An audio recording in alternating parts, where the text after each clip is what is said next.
Oh, sorry about that, guys. Alright, we're back here talking about microscopic views of Ohm's law. So we learned in mechanics over and over and over again that force is equal to ma. Using this, we can find a, which is the acceleration of our particles, using its drift speed and such like that.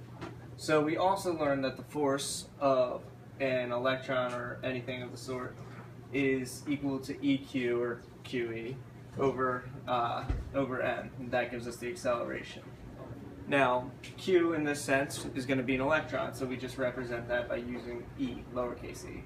Don't get that confused though with the capital E, that's our electric field. And that's all divided by n. Now, we also have drift speed. And the way we find average drift speed, just like in mechanics, sorry about that, that's the wrong marker here, is going to be A times time, but instead of using just a regular lowercase t, we're going to use Greek letter, tau, and you guys have seen that before with torque. Just substituting A in, we can get that our drift speed, or our average drift speed, is equal to E, which is our charge of an electron, times capital E, which is our electric field, times tau over m.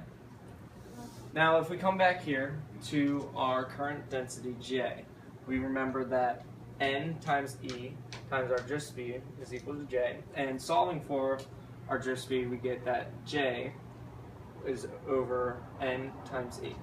Now we can set these two equations equal to each other. So we have our electron, our electric field, tau, all over n.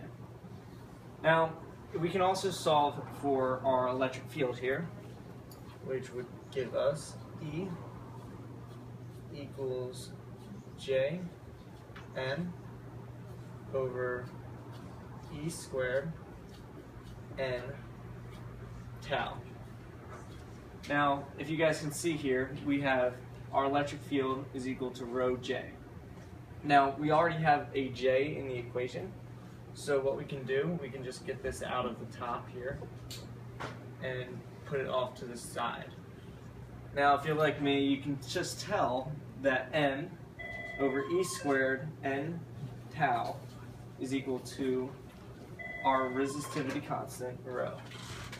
So I'm just going to write that down here so you guys can copy that down. And that's how you use all the different sections to get this one giant equation to figure out resistivity.